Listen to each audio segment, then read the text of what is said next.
The trick in the hair and makeup was Steve's character had this evolution with the hair and beard growth. He comes in as Evan Baxter, normal, haircut, handsome, very like eyebrow plucking, you know, like make sure every, you know, thing is in its place. Then God says, I have another idea for you. Now this congressman has to be an effective congressman and be Noah at the same time, which wouldn't be that difficult if he weren't rapidly growing, biblical-sized beard and started to wear robes made of ancient cloth. Go!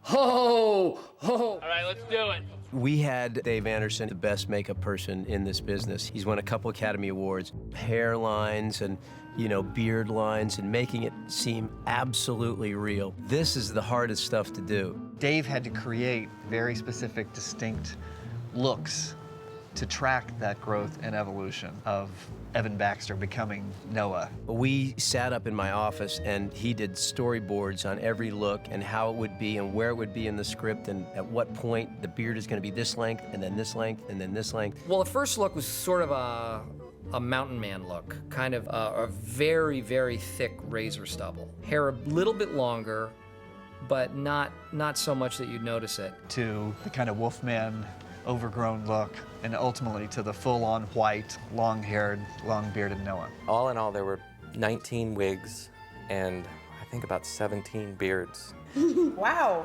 Oh, what's with the scruffle, Mountain Man? He started that day every morning with Dave Anderson in the makeup trailer for ultimately up to a 4 or 6 hour process when we were in the full-on Noah look, applying that prosthetic beard and hair. It's just the most strange kind of thing to go through on a daily basis, to sit for 4 or 5 hours and then start your day. Steve is very generous. In fact, I was only able to do the level of quality that I was able to do because of Steve's willingness to let me do it, you know. He was a very willing participant in this and had a lot of respect for what we were doing. But the mornings, you know, it wasn't very glamorous.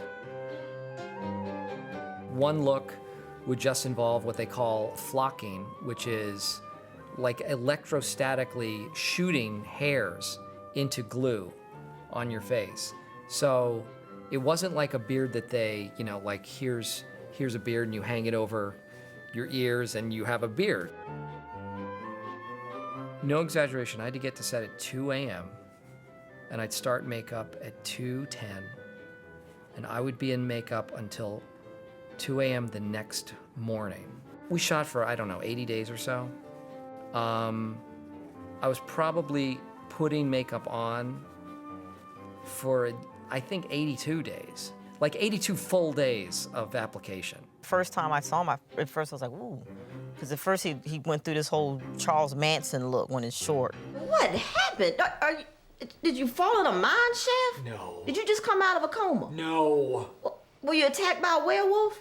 No. The biggest challenge for the Noah look was to apply this white wig to Steve's hair, over Steve's hair, which is dark brown. This wig right here is, you know, in the edges, it's very translucent. You can see right through this wig to the lace underneath. So when you put that over somebody with brown hair, you can see right through to the brown hair. So we had to wrap Steve's entire head with a 4-way stretch cotton material that was dyed like a pink skin tone.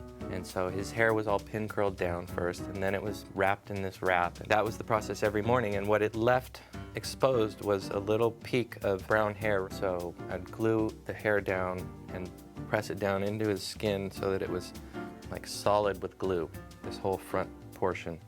And that became the prepared canvas for the paint job that had to go over that. And then over the paint job went the lace. So essentially what I had to do is take his forehead color all the way back up and into his head.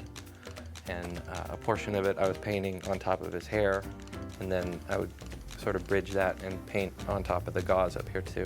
Your hair looks amazing. It's very distinguished. I love your hair. And you're still sucking up. For this wig to look like it was really growing out of his head, it had to come out of pink skin. It was the most difficult portion of the makeup. It was the most painful portion for Steve. But all in all, I think it was the most critical to the success of this becoming a believable character. There's an area that I'm weak in, I'll get the best help that I can get, and this was all about something that I was very weak in at the time. The process of treating the hair, preparing the hair, purchasing the hair, cutting was the responsibility of Justin Stafford. The way you really can define great makeup is when you're on the set, you see the person in the makeup, and it looks real. The beard looked like it was growing out of his face. You know, it was just a great job. Oh, amazing. It's an amazing job. First time I saw him, at first I was like, ooh, right out of the Bible. Well, you know, white people's Bible. You have to go shave. I can't shave, Marty. When I shave, it grows back out. That's what happens when you shave. But then you shave again. You have no idea.